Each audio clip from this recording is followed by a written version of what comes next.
Facebook চালাতে চালাতে পরিমণির এই ছবিটি আমার চোখের সামনে আসলো।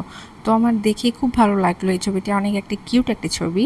এই ছবিটি দেখে আমার মনে হলো এটি একটু পেইন্টিং করা যায়। কিছুদিন যাবৎ আমি কয়েকজনকার পেইন্টিং করেছি। তো আমার যেটা মনে হলো সেই অনুযায়ী আমি কাজ শুরু করে দিয়েছি। তো এখানে প্রথমে আমি ড্র করে নিয়েছিলাম। তো দেখা যাক কাজটি আমি কতদূর করতে পারি। হ্যালো এভরিওয়ান, আমি ঋতু কালার প্যালেট পেজে আপনাদের সবাইকে স্বাগতম। চলুন তাহলে পেন্টিংটি শুরু করে ফেলি।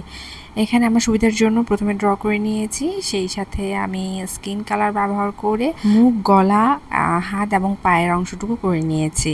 তারপর তিনি একটি চেয়ারের মধ্যে বসে রয়েছে, সেই চেয়ারটা আকাশি কালারের, সেই আমি আকাশি কালার ব্যবহার করে নিয়েছি।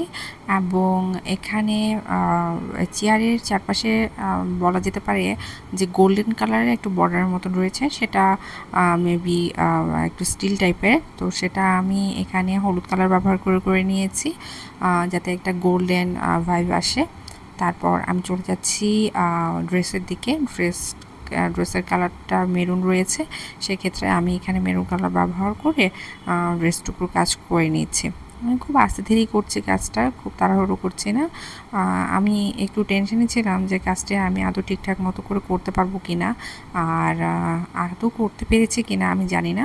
আপনাদের যদি মনে হয় যে আমার কাজটি হয়েছে বা যতটুকু হয়েছে বা আরও একটু পরিশ্রম করতে হবে বা যেটাই হোক না কেন, আপনাদের কাছে যেটাই মনে হোক না কেন, অবশ্যই আপনারা কিন্তু জানাবেন, কারণ আপনাদের মতামত আমার জন্য খুবই গুরুত্বপূর্ণ। ড্রেসের কিছু অংশ আমি ডার্ক কালার রেখেছি, কারণ লাইট অ্যান্ড ডার্ক শেড হওয়ার কারণে কিছু জায়গায় ডার্ক কালারটি চলে এসেছে, সে কারণে আমি কিছু কিছু জায়গায় ডার্ক রেখেছি, আর কিছু জায়গায় বলতে গেলে বেশিরভাগ জায়গায় নর্মাল যে কালারটি থাকে সেই কালারটি রেখেছি ড্রেসের। আর নিচে একটা স্ট্যান্ড রয়েছে চেয়ারে, সেই স্ট্যান্ডটা আমি অ্যাশ কালার ব্যবহার করে নিচ্ছি। আর যেহেতু মানে এই চেয়ারটি মুভ করা অর্থাৎ রাউন্ড ঘুরে, সেক্ষেত্রে এখানে কিছু স্ট্যান্ডের মতন রয়েছে যেগুলো আমি আস্তে ধীরে করে নিয়েছি। এখন আমি জেল পেনের সাহায্যে এখানে চুল করছি। তার আগে আমি চোখ এবং চশমা, সেই সাথে ঠোঁটের অংশটুকু করে নিয়েছি। চুলের অংশটুকু আমি প্রথমে জেল পেনের সাহায্যে করেছি। এখানে চুলগুলো কার্ল করা রয়েছে এবং এমনভাবে কার্ল করা রয়েছে যেটা একেবারে ছোট মনে হচ্ছে। তো যেভাবেই আমি ছবিতে দেখেছি ঠিক সেরকমভাবেই করার চেষ্টা করেছি। এখন যেটা আমি করছি সেটা হচ্ছে একটু হালকাভাবে জেল পেনের সাহায্যে ডিটেলিং বের করে আনার চেষ্টা করছি।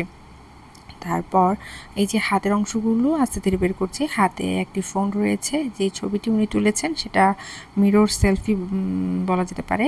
তো এই কারণে আমি সেভাবেই কাজটি করছি। হাতে যে ফোনটি রয়েছে সেই ফোনটি আমি অ্যাশ কালার ব্যবহার করে নিচ্ছি। আর যেহেতু এটি আইফোনের যেরকম মানে ক্যামেরা থাকে, একটা লোগো থাকে, ঠিক সেরকমভাবেই আমি কাজটুকু করছি। আর ব্যাকগ্রাউন্ড হিসেবে আমি খুবই লাইট কালার ব্যবহার করেছি, এখানে ডার্ক কালার ব্যবহার করি নাই, কারণ ডার্ক কালার ব্যবহার করলে কাজটি হারিয়ে যেত।